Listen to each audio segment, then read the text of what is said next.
The morning mist clung to Emma's sleeves as she knelt by the raised bed, hands buried in cool soil. The sky was still undecided, sun or clouds. The air smelled like damp leaves and something green and alive. She loved mornings like this, the kind where the garden feels like it's holding its breath, waiting.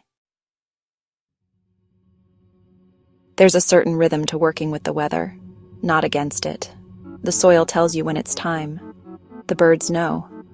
Even the weeds have a way of whispering, not yet. Emma brushed a strand of hair from her face, smudged with dirt and dew, and took a breath. Today felt like a planting day, not because the calendar said so, but because the garden did.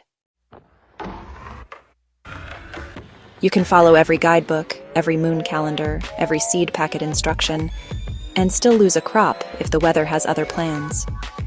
Emma learned that the hard way. She once planted out her tomato seedlings a week too early. A late frost came like a thief in the night. By morning, those tender green leaves had gone limp and black at the edges. But weather wasn't something to fight. It was something to notice, to study, to accept. The older gardeners Emma admired had always said the same: watch the clouds more than the calendar. And so she did. She learned how the wind shifts before a thunderstorm, how the light turns silver gray just before a spring hail, how a warm March isn't a signal to sow, it's a test of patience. The weather sets the rhythm. The garden follows the lead. In spring, everything rushes.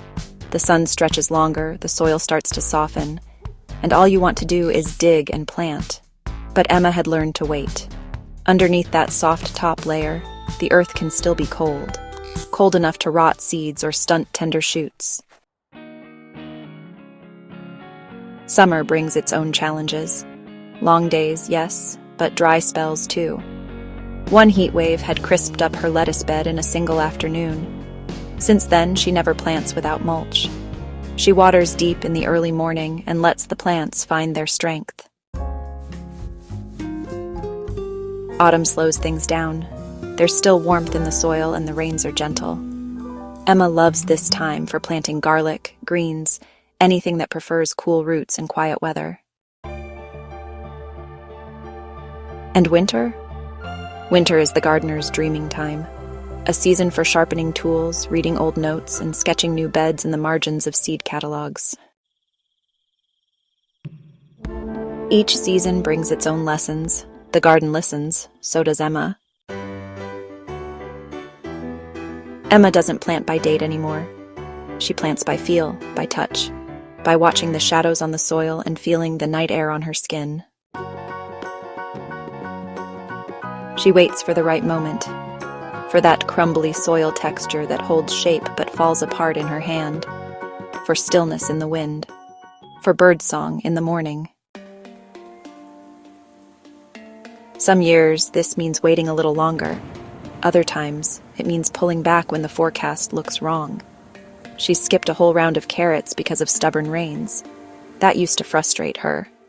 Now she calls it wisdom.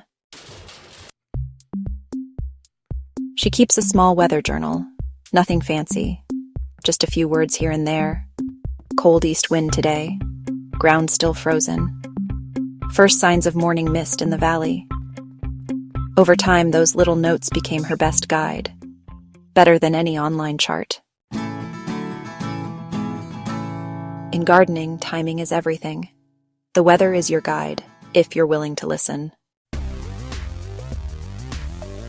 Emma has her rituals now.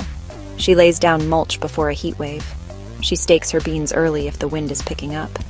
She uses bed sheets to cover seedlings before a storm. They're small things, but they matter. When the soil is too wet to plant, she weeds. When it's too hot to sow, she gathers seeds. She's learned to work with what each day gives her, not against it. And sometimes things still fail. That's part of it too. You plant again. There's no such thing as the perfect garden. There's only the garden you grow in partnership with time, with soil, with light, and with weather. The weather has taught Emma to be patient, to pay attention, to accept loss with grace and greet each tiny success like a gift. A single healthy sprout rising after a stretch of storms can feel like a miracle. Success here doesn't look like rows of perfect vegetables. It looks like resilience, like rhythm, like showing up again and again, even when the sky is uncertain.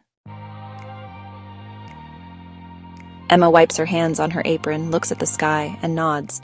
Whatever comes, she's ready. And the garden knows it.